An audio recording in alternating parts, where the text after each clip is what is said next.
किया था कि अवतल दर्पण में कि विभिन्न स्थितियों पर वस्तु कहाँ रखी जाएगी तो उसका प्रतिबिंब कहाँ बनेगा, ये चीज हम लोगों ने पढ़ लिया था कि वस्तु यदि कहाँ रखी हो, मुख्य फोकस F पर रखी हो तो उसका प्रतिबिंब अनंत पर बनेगा।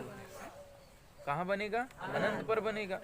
पहली स्थिति में हमने क्या पढ़ा था कि यदि वस्तु अनंत पर रखी हो, यदि वस्तु अनंत पर रखी हो तो उसका प्रतिबिंब मुख्य फोकस F पर अत्यंत छोटा बिंदु साइज का, अत्यंत छोटा बिंदु साइज का वास्तविक एवं उल्टा बनेगा।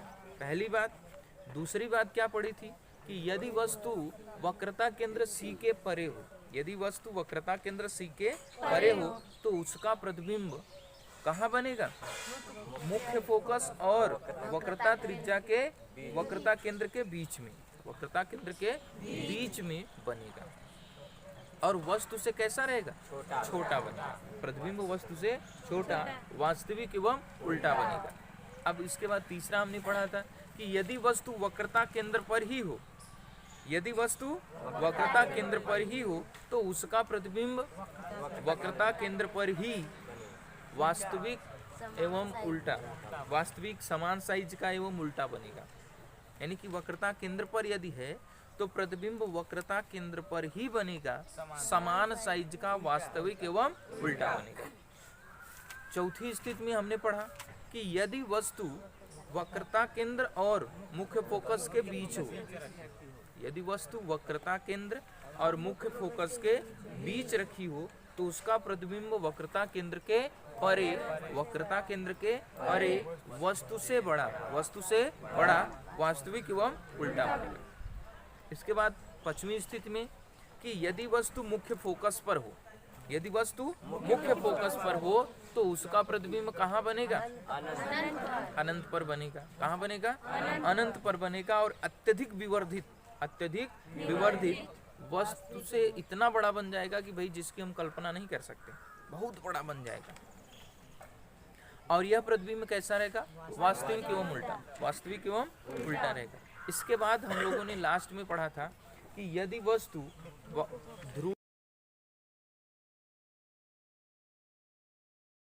ध्रुव और मुख्य फोकस के बीच हो, यदि वस्तु ध्रुव और मुख्य फोकस के बीच स्थित हो तो उसका प्रतिबिंब कहाँ बनेगा? दर्पण के पीछे, दर्पण के पीछे आभासी एवं सीधा। अवतल दर्पण में केवल एक ही स्थिति ऐसी होती है कि जहां पर वस्तु का जो प्रतिबिंब है वह सीधा और आभासी बनता है। सिर्फ और सिर्फ एक स्थिति होती है। वो कौन सी स्थिति होती है कि यदि वस्तु P और ध्रुव, P मतलब ध्रुव और F मतलब मुख्य फोकस, मुख्य फोकस और ध्रुव के यदि बीच में कोई भी वस्तु रखी है तो प्रतिबिंब कहाँ बनेगा? उसका दर्पण के पीछे सीधा एवं आभासी, आभासी एवं सीधा बनेगा। सिर्फ और सिर्फ एक ही स्थिति ऐसी होती है कि जहां पर वस्तु का प्रतिबिंब सीधा बनता है। ठीक है, आगे अब हम लोग चलते हैं और पढ़ेंगे उत्तल दर्पण के विषय में कि उत्तल दर्पण में कि वस्तु कहाँ रखी जाएगी तो कहाँ प्रतिबिंब बनेगा। चलिए आगे। उत्तल दर्पण द्वारा प्रतिबिंब का बनना कि उत्तल दर्पण में प्रतिबिंब किस प्रकार से बनता है उसके विषय में हम लोग आगे चर्चा करेंगे। तो सबसे पहली स्थिति देखिए, हमने अवतल दर्पण में पढ़ा कि वस्तु की विभिन्न स्थितियों में विभिन्न प्रकार के प्रतिबिंब बनते हैं। उत्तल दर्पण में सिर्फ दो स्थितियां होती हैं। उत्तल दर्पण में कितनी? सिर्फ दो स्थितियां होती हैं। पहली स्थिति क्या होती है कि यदि वस्तु अनंत पर हो, यदि वस्तु कहाँ हो? अनंत पर हो तो उसका प्रतिबिंब मुख्य फोकस F पर अत्यंत छोटा बिंदु साइज का, अत्यंत छोटा बिंदु साइज का आभासी एवं सीधा बनेगा। पहली बात ये, पहली बात क्या कि यदि वस्तु अनंत पर हो, यदि वस्तु अनंत पर हो तो उसका प्रतिबिंब मुख्य फोकस F पर अत्यंत छोटा बिंदु साइज का वास्तविक एवं आभासी एवं उल्टा बनेगा। आभासी एवं उल्टा, आभासी एवं मतलब बात वही है, सेम सेम, बस इसमें क्या है प्रतिबिंब कैसा बनता है? आभासी एवं सीधा। कहाँ पर? यदि वस्तु कहाँ पर रखी हो? अनंत पर। देखिए इसका फिगर हम लोग ऐसे बना देंगे। विकास देखो जरा चित्र दिख रहा है कि नहीं? हाँ सर जी। दिख रहा है ना? हाँ। कल की वीडियो देख रहे थे उसमें चित्र सही से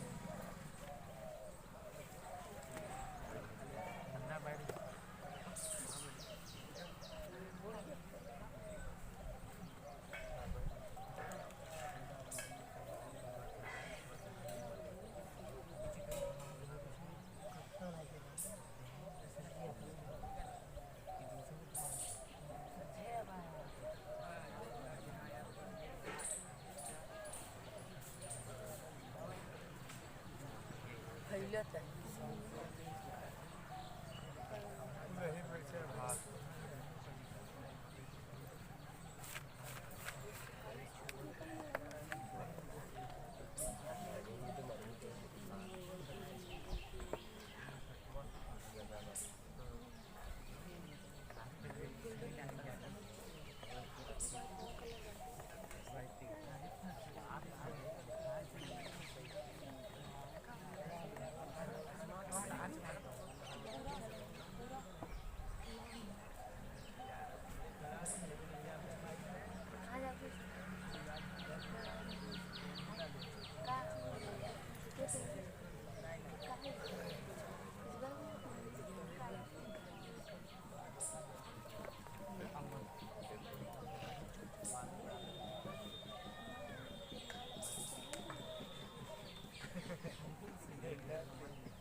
अगर अनंत के हो तो उसका प्रतिबिंब वास्तु की पीछे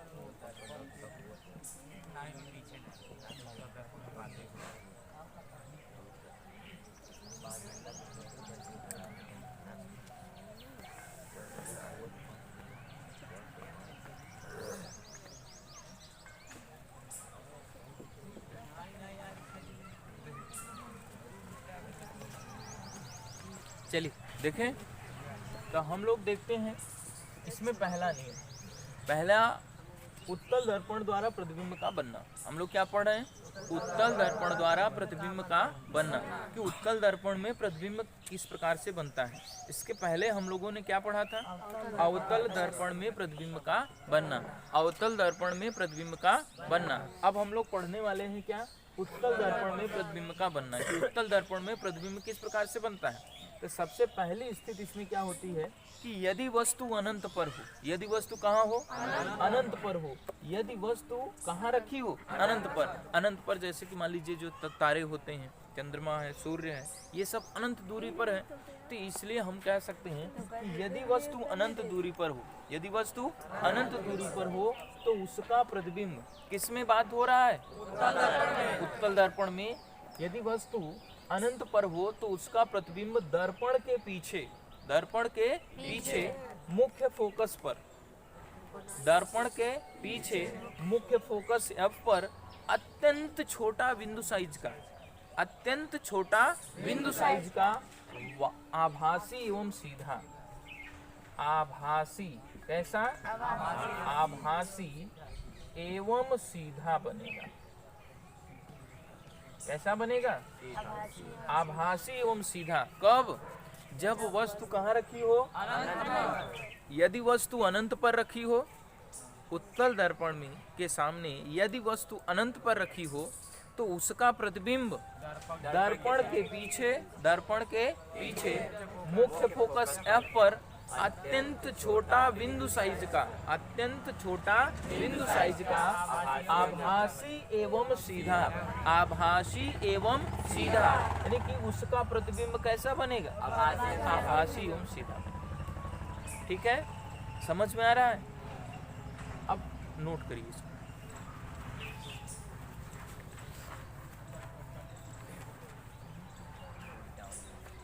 हेडिंग डाल लीजिएगा, उत्तल दर्पण द्वारा प्रतिबिंब का बनना।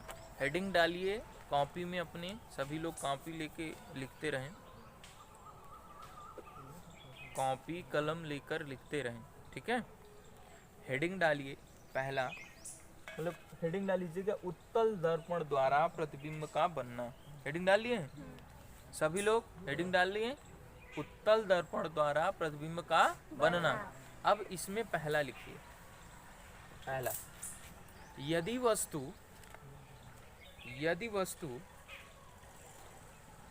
अनंत पर रखी हो,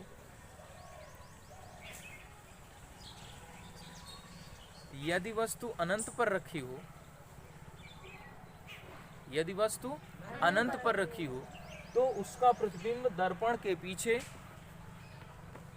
तो उसका प्रतिबिंब दर्पण के पीछे, तो उसका प्रतिबिंब दर्पण के पीछे मुख्य फोकस F पर, मुख्य फोकस F पर कहाँ बनेगा? मुख्य फोकस F पर अत्यंत छोटा बिंदु साइज का, कैसा रहेगा? अत्यंत छोटा बिंदु साइज का, अत्यंत छोटा बिंदु साइज का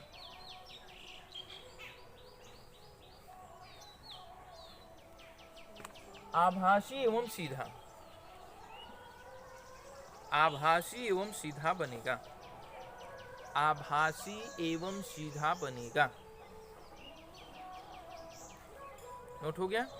देखिए फिर से मिला लीजिए कि यदि वस्तु अनंत पर हो, यदि वस्तु अनंत पर हो तो उसका प्रतिबिंब दर्पण के पीछे, दर्पण के पीछे मुख्य फोकस F पर, मुख्य फोकस F पर अत्यंत छोटा बिंदु साइज का, अत्यंत छोटा बिंदु साइज का आभासी एवं सीधा, आभासी एवं सीधा बनेगा। वस्तु का प्रतिबिंब कैसा बनेगा? आभासी एवं सीधा। कब? जब वस्तु कहाँ रखी हो? अनंत पर। प्रतिबिंब कहाँ बनेगा? दर्पण के पीछे। किस जगह? मुख्य फोकस पर, मुख्य फोकस पर ये बनेगा। बात क्लियर हो गई? चलिए नेक्स्ट चलते हैं, दूसरा पढ़ते हैं।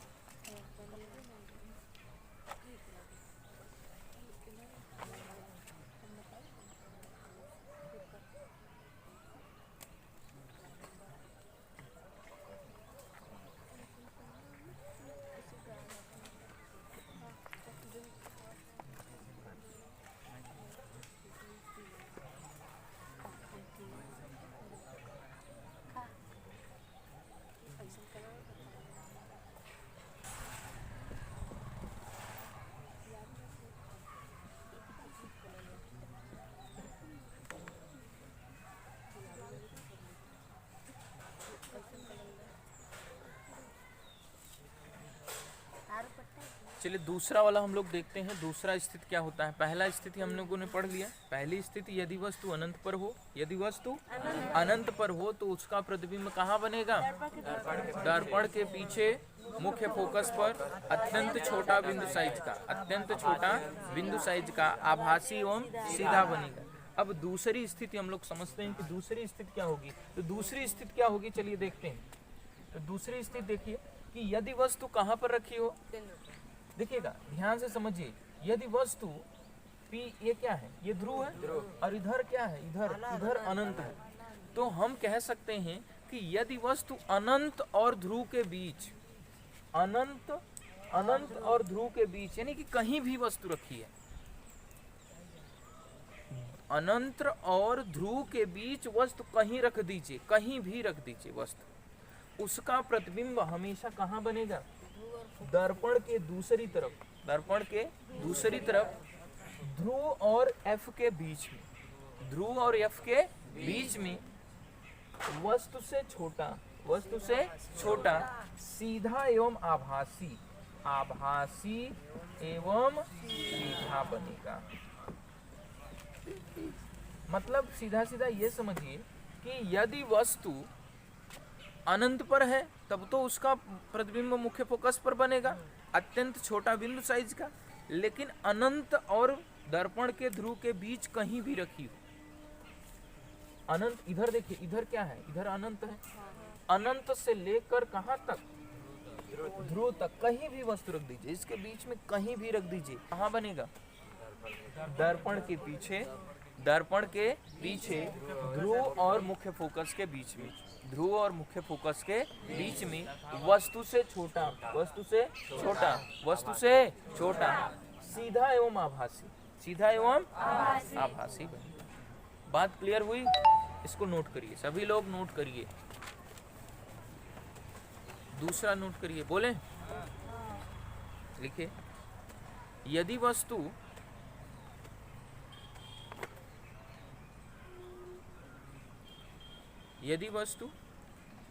अनंत तथा दर्पण के ध्रुव, यदि वस्तु अनंत तथा दर्पण के ध्रुव के बीच कहीं भी रखी हो, अनंत तथा दर्पण के ध्रुव के बीच कहीं भी रखी हो, तो उसका प्रतिबिंब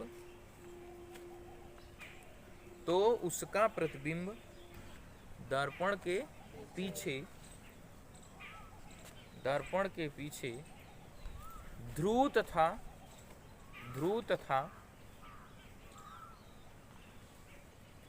मुख्य फोकस F के बीच, ध्रुव तथा मुख्य फोकस F के बीच वस्तु से छोटा, वस्तु से छोटा, वस्तु से छोटा आभासी एवं सीधा बनेगा, आभासी एवं सीधा प्रतिबिंब बनेगा, आभासी एवं सीधा प्रतिबिंब बनेगा। तो सीधा लिख लीजिए, सीधा बनेगा। बात क्लियर हो गई कि यदि वस्तु कहाँ रखी हो, अनंत और ध्रुव के बीच कहीं भी हो, कहीं भी रखते, उसका प्रतिबिंब हमेशा कहाँ बनने वाला है, हमेशा और हमेशा बनेगा P और F के बीच में ही, P और F के बीच में ही बनेगा प्रतिबिंब। बात क्लियर हो गई? चित्र बना लीजिए सभी लोग। हम लोगों ने दो नियम पढ़ लिया। दो नियम क्या था? पहला नियम क्या था? अवतल दर्पण में हम लोगों ने प्रतिबिंब का बनना पढ़ा, प्रतिबिंब का बनना, प्रतिबिंब का बनना। सबसे पहला हमने ये पढ़ा कि यदि वस्तु अनंत पर हो, यदि वस्तु अनंत पर हो तो उसका प्रतिबिंब दर्पण के पीछे मुख्य फोकस पर अत्यंत छोटा बिंदु साइज का आभासी एवं सीधा बनेगा, आभासी एवं सीधा बनेगा। दूसरी स्थिति यह थी कि यदि वस्तु अनंत और दर्पण के ध्रुव के बीच कहीं भी हो, वस्तु अनंत और दर्पण के ध्रुव के बीच कहीं भी स्थित हो, उसका प्रतिबिंब हमेशा दर्पण के पीछे ध्रुव और मुख्य फोकस के बीच वस्तु से छोटा आभासी एवं सीधा बनेगा। तो दो नियम क्लियर हो गया। अब आइए हम लोग पढ़ते हैं उत्तल दर्पण का उपयोग। उत्तल दर्पण का उपयोग, जिसके इसके पहले हम लोगों ने अवतल दर्पण का उपयोग पढ़ा था। अवतल दर्पण में क्या था कि वस्तु का जो प्रतिबिंब, जैसे कि हमने टार्च में जो है लेंस, टार्च में जो है दर्पण कौन सा प्रयोग किया था? अवतल दर्पण का। सर्च लाइट में भी हमने अवतल दर्पण का प्रयोग किया था, ठीक है। गाड़ियों के हेडलाइट जो अग्रदीप होते हैं उसमें जो है हमने किसका प्रयोग किया था? अवतल दर्पण का। अब हम लोग देखिए उत्तल दर्पण का प्रयोग, देखिए बहुत ध्यान समझिएगा, इसमें प्रतिबिंब हमेशा सीधा बनता है। प्रतिबिंब कैसा बनता है? सीधा बनता है। जब प्रतिबिंब सीधा बनता है तो इसका उपयोग हम कहाँ करते हैं? सबसे प्रमुख उपयोग इसका है, देखिए वाहनों के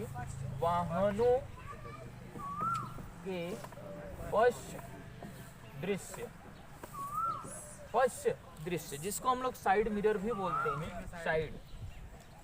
जिसे आपने देखा होगा कि गाड़ी के बगल में आप देखे होंगे कि ड्राइवर जो है पीछे की वाहनों को, पीछे के रास्ते को देखने के लिए जो है एक मिरर का प्रयोग किया जाता है। देखिए ना, ड्राइवर के बगल में जो लगाया जाता है।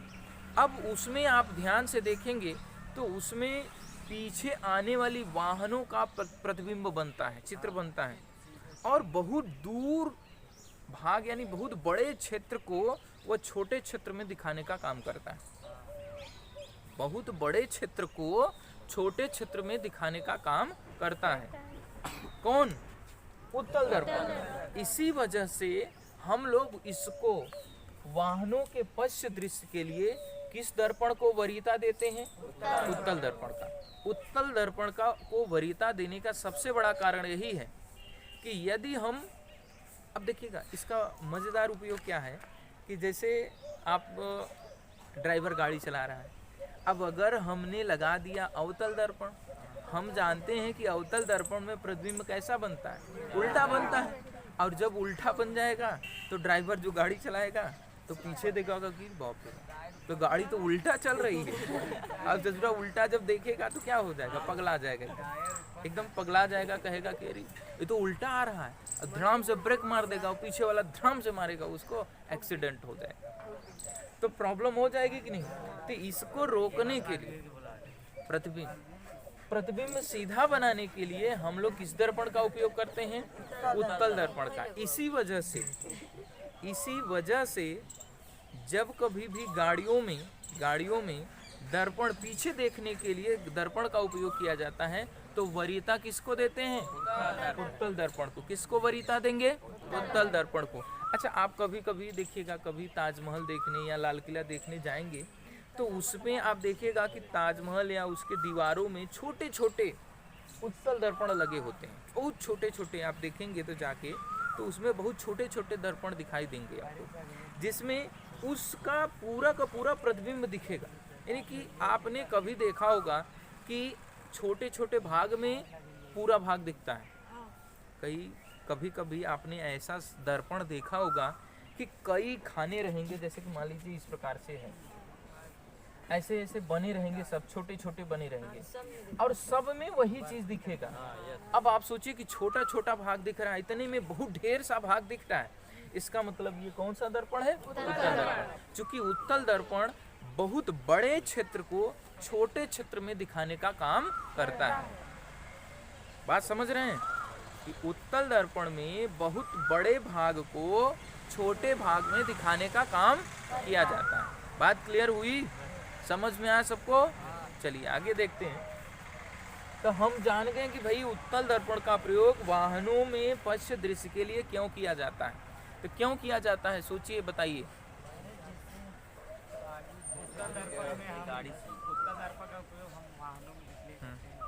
हाँ, उत्तल दर्पण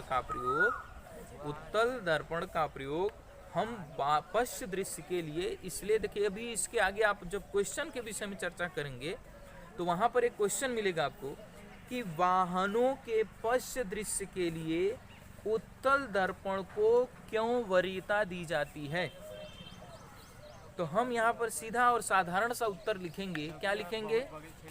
कि उत्तल दर्पण हमेशा वस्तु का प्रतिबिंब सीधा बनाता है। उत्तल दर्पण वस्तु का प्रतिबिंब हमेशा सीधा बनाता है और यह बहुत बड़े क्षेत्र को छोटे भाग में दिखाने का काम करता है। इसीलिए उत्तल दर्पण का उपयोग वाहनों के पश्च दृश्य के लिए उपयोग किया जाता है। बात समझ में आ रही है कि इसका प्रयोग हम क्यों करते हैं? क्योंकि ये जो है बहुत बड़े भाग को छोटे में दिखाने का काम भी करता है और मुख्य चीज ये है कि प्रतिबिंब इसका हमेशा कैसा बनता है? सीधा बनता है। यह बहुत बड़ी बात होती है कि यदि वस्तु का प्रतिबिंब अगर उल्टा बन जाएगा तो आगे चलाने वाले गाड़ी चलाने वाला जो ड्राइवर है उसको बहुत दिक्कत हो जाएगी। यदि वस्तु का प्रतिबिंब उल्टा बन जाएगा तो गाड़ी ऊपर, चक्का ऊपर दिखेगा, चक्का ऊपर जब दिखेगा तो वो परेशान हो जाएगा, करी बाप रे बाप, ये तो पलट गई है गाड़ी। अब जब गाड़ी पलट गई तो वो अपना ब्रेक मार देगा। ये सोचने लगा कि दुनिया में नई अजूबा। हाँ, अजूबा आ गया। तो दुनिया में 8वां अजूबा आ जाएगा, गाड़ी उल्टा चलेगी, चक्का ऊपर रहेगा, बाकी ड्राइवर नीचे बैठ चलेगी गाड़ी, ऐसा चलेगा। अब देखेगा कि बहुत तेजी से आ भी रही है तो भ्रम से वो क्या करेगा? ब्रेक मार देगा। और जब ब्रेक मार देगा तो प्रॉब्लम उत्पन्न हो जाएगी। तो इसको नोट करिए। पहला नंबर लिखिएगा, उत्तल दर्पण का सबसे महत्वपूर्ण उपयोग वाहनों में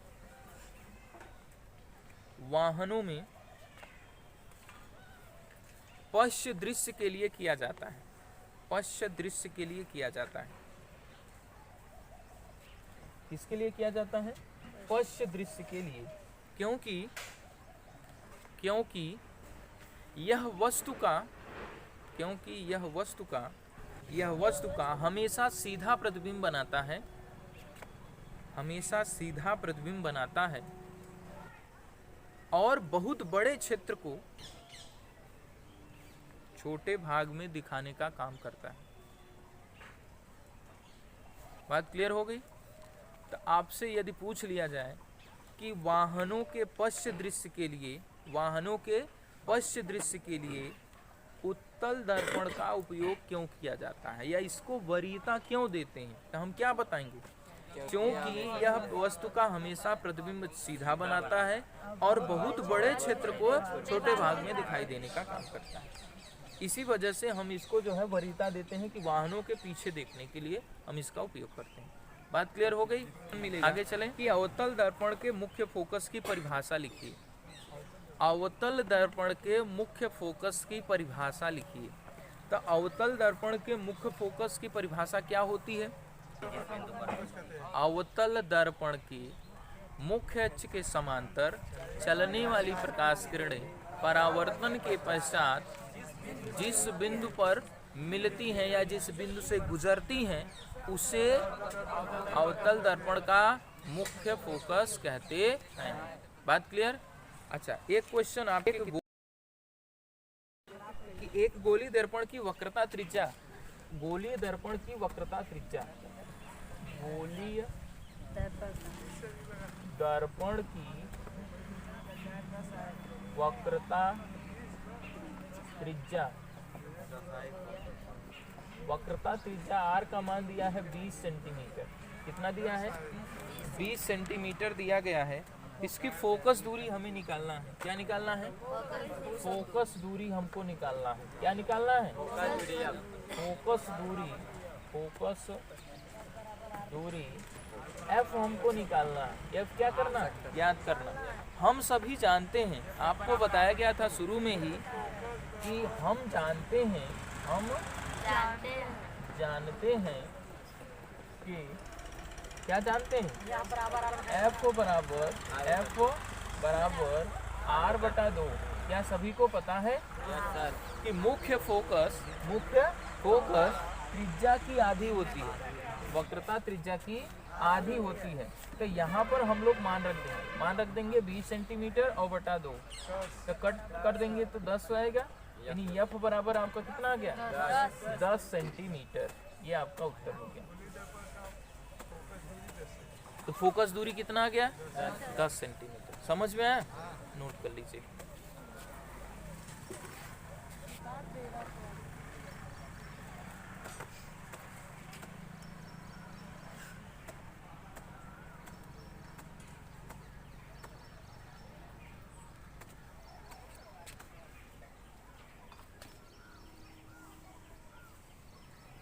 तीसरा क्वेश्चन देखिए, उस दर्पण का नाम बताइए जो बिंब का सीधा और आवर्धित प्रतिबिंब बनाता है। सीधा और आवर्धित, आवर्धित माने बड़ा। तो एक बात बताइए, उत्तल दर्पण में प्रतिबिंब बड़ा बनता है? नहीं बनता। उत्तल दर्पण में किसी भी स्थिति में प्रतिबिंब बड़ा नहीं बनता। अनंत पर है तो बिंदु साइज का, अनंत पर है तो बिंदु साइज का, और यदि अनंत और फोकस ध्रुव के बीच है तो छोटा ही बनेगा। तो उत्तल दर्पण में कभी भी प्रतिबिंब बड़ा नहीं बनता, याद रखिए। उत्तल दर्पण में प्रतिबिंब बड़ा नहीं बनता, इतना याद रखिए। कब प्रतिबिंब किसमें बड़ा बनता है? अवतल दर्पण में प्रतिबिंब बड़ा बनता है। और सीधा कब बनेगा? जब वस्तु फोकस और ध्रुव के बीच हो। मुख्य फोकस एफ और ध्रुव के बीच वस्तु रखी होती है, तब उसका प्रतिबिंब दर्पण की दूसरी तरफ सीधा और आभासी वस्तु से बड़ा। क्वेश्चन का उत्तर हो चुका है। ठीक है, अब इसके आगे मिलेंगे हम लोग कल।